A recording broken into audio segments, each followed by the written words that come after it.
Hi, welcome back. And here we are at the house, and it's evening. It's a beautiful evening. The sky's clear, and it's actually quite warm. And there were some clouds this morning, but they've dispersed. So all the blossoms are out, so it's actually wonderful. And here is the polytunnel, or if you can call it a polytunnel, and it's quite small. And here we have our beetroot, celery there, and then there's some lettuce, more celery, and so on, and a whole bunch of seedlings and trees, and some olive trees over there that we're gonna plant on the land, on our land. For anyone who's new, we do have a hectare of land that's an hour and a half from here. We're staying at my mother's house to help her and the animals, the dogs.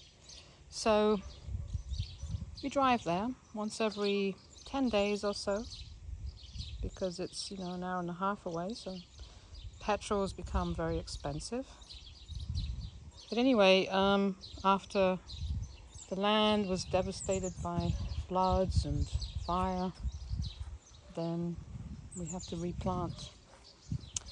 So here's some elderberries. We got 3 of those. And we have, what else do we have here? Anyway, I don't remember, but we have a bunch of things that are nice to plant. Some trees, fruit trees and things, and that was a fig tree over there. And look at those blossoms, aren't they beautiful? Just look at that. Lovely little apple tree. And everybody's in bed. The dogs have gone to bed. Pixie, our pony that we rescued, is in his stable there, nibbling away at something. Here's our lettuce that we planted. It's getting nice and big, and we just pick leaves around the bottom part in the middle.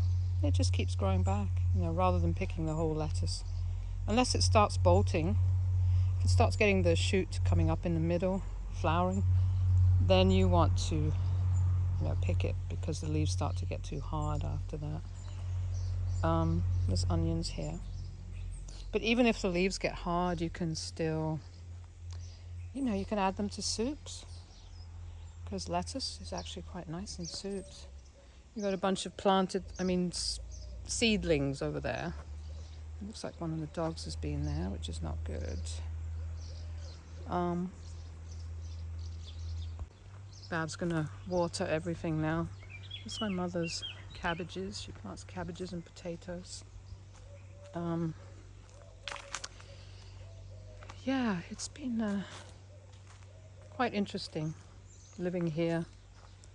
It has not been easy. And the reason it hasn't been easy is because my mother is very narcissistic, and she is a gossip. I mean, a serious gossip. She has a way of being abusive, defamation of character, I think you call it, when someone, they just have this need to bring people down. They pick a victim, if you want to call it that, and whoever comes into their circle and they sit with, whether it's family members, neighbors, whoever happens to be sitting with them at that time, they just need to offload all this stuff. And they, in order to get attention and sympathy, they twist things.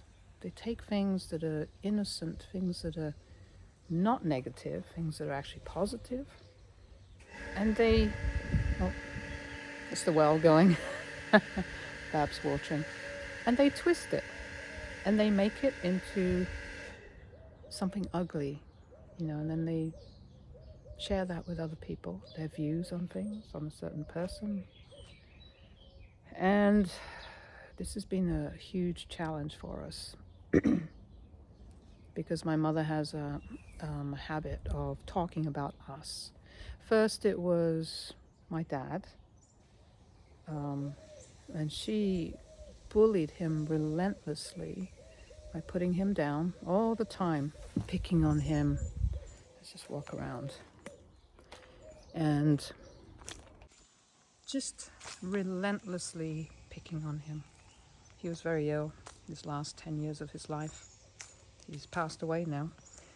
And she would shout at him, she would deride him because he couldn't do things anymore because he was ill.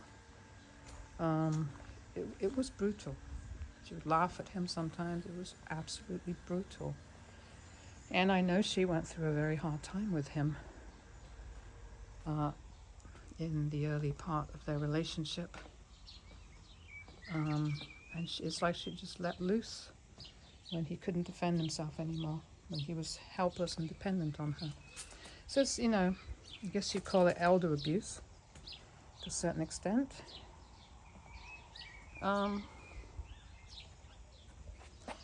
So now that he's gone, beautiful rose there, she has gotten into the habit of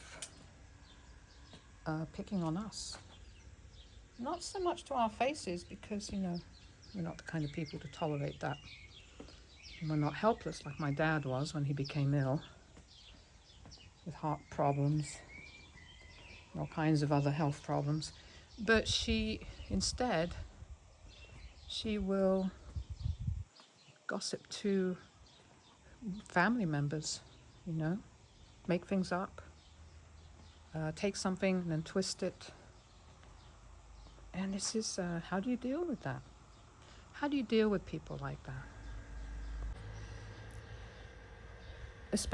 How do you deal with people like that? Especially when you hear them, you hear what they're saying, which, happened to me a couple of days ago. So yeah, I heard my mother sitting in the front with a neighbor who, in fact, I had invited over because she's going through a very hard time and she's actually got an abusive husband who shouts at her.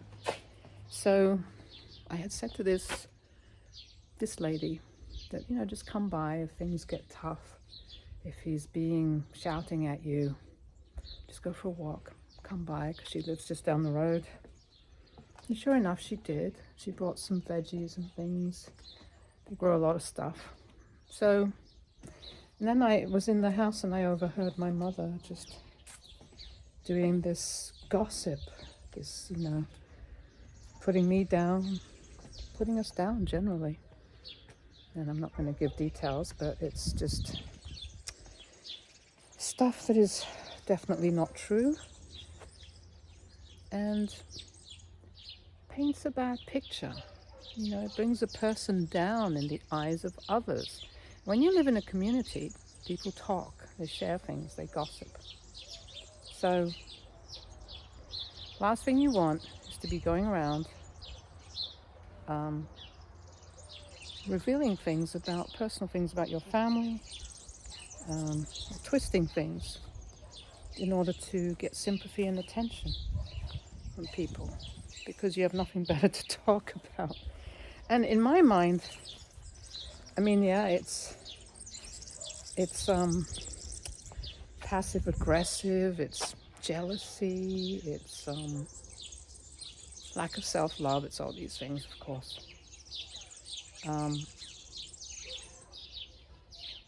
But how you can't stop it, because I told my mother, please don't talk about our lives to family,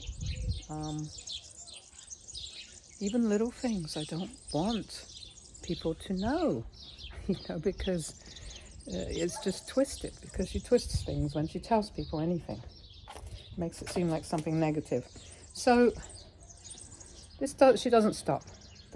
So it just ends up being kind of a difficult thing to deal with, So I don't know if anyone else has had this experience with family members How do you deal with it? Love to hear your thoughts about how you, in the comments, about how you have dealt with, if you have dealt with anything like this before or are dealing with it. Because I'm pretty sure a lot of people have or are dealing with it, whether it's a marriage, a parent, people who you can't tell them anything. It gets to a point you cannot share anything about your life with them. And I've realized that this is the only way to survive this. Even, I don't know, just basic things, just little things. I just don't talk to my mother about them anymore. So it's sad. But if the trust is broken, that's Monty and Linny in their house. If the trust is broken, that's basically it. So it's just a matter of survival and just friendship's gone. The love, in a sense, is gone. So you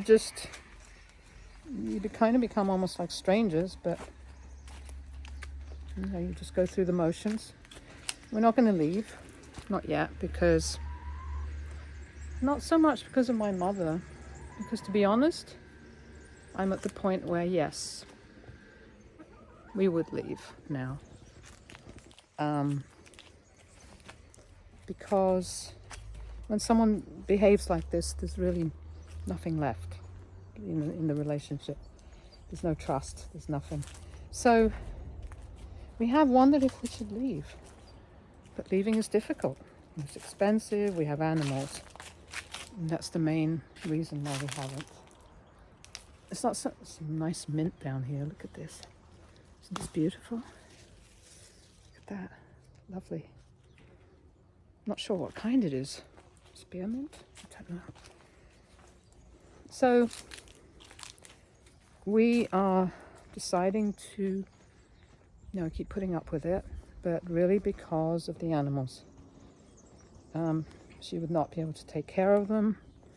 We can't go traipsing across Europe or whatever with all these animals. You can't really do that unless you have your own house. We have to find a home for Pixie, and things like this. So and the beautiful pony nearby that we help, the one who's tied up outside, called Princess. In case you haven't watched the other videos, we do want to try to help her. I'm not sure what we can do, but we'll try. So there are these reasons for staying, other than helping my mother, because she could pay someone to come here, and do things for her. She gets a pension. She could do that. But she would not be happy. In fact, she'd probably never speak to us again, but, sometimes that's a good thing. But anyway, you have to let it go and you have to heal from it and not take it on board, because people who do these things, they're the ones with the problem. Gossip, passive aggression, all this stuff. They are the ones with the problem. And you can't take it on yourself, otherwise it would just drag you down. So anyway, it's a lovely evening. Dad has watered. Figs are coming out here in the fig tree. Life goes on despite all the challenges. And we're not unhappy. It's just that, I don't mean to complain, but it's just that these things do hurt, especially when it's parents, husband or wife, giving you this kind of abuse when you're trying to help them. You're trying to be there for them. You're trying to open up to them.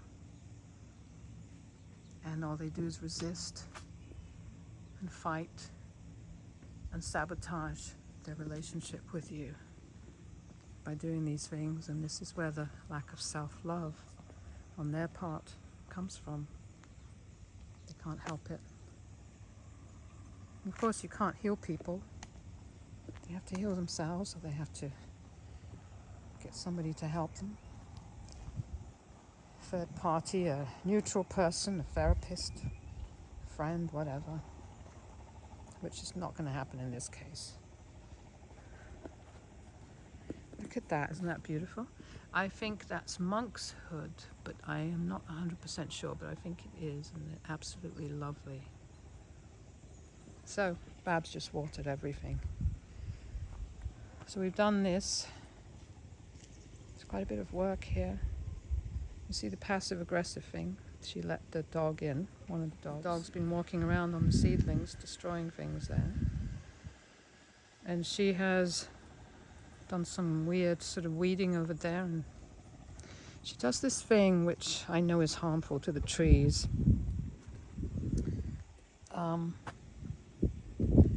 It's this thing of piling up soil against the trunk of the tree. I mean, look at this bizarre thing, which is actually very harmful to the tree. But no matter what I say, she just will not change anything. She won't change. I've been trying to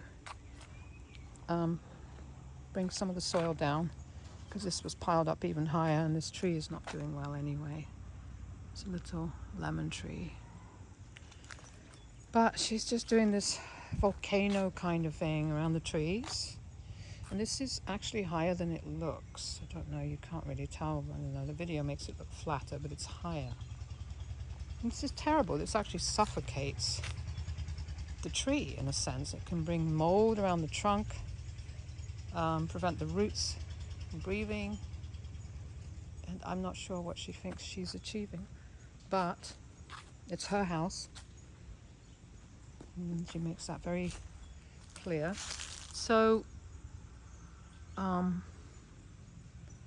we just do the best we can with it, you know, and hope that at some point we can move on from this. So that's it. You know, we've got a lot of clearing to do here. This fig tree is actually not doing very well because of, actually she's got quite a few figs now, but the root is really kind of struggling here. So anyway, that's it for today. That's my rant. We're going to go and visit a small town, I guess you call it a town, not a village, not far from here soon. It's actually quite a nice little place. We're going to make a video there. We haven't been able to go drive anywhere too far because of the animals and everything and the weather, but it's improving now, so we might be able to go some places.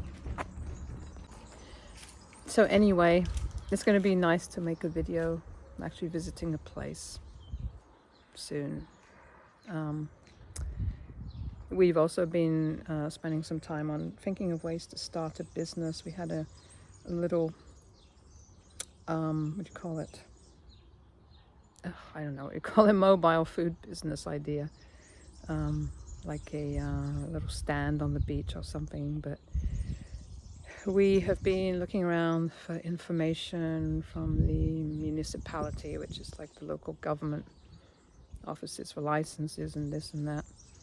And we found out that it's not legal here in the town to have little food stands, you know, like on beaches or in the town events and things like that. You can't do that. Street food, namely, that's what you call it. We can't even do it on one of the beaches. We're going to try and look at another one, but that's covered by a different municipality. So we're going to check that out, but it sounds like it's more hassle than it's worth.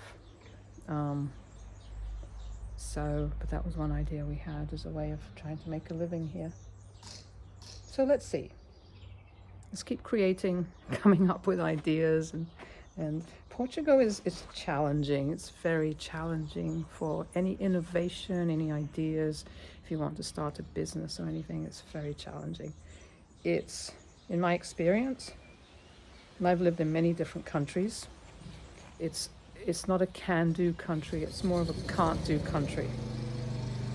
That's the general attitude, is you can't. You can't. And if you can, if you have a lot of money, they might say yes. Yes, you can. Depends on what it is too. But that's, it's the bureaucracy comes into that as well. But anyway, it's not impossible. It's getting better. Perhaps doing the mowing.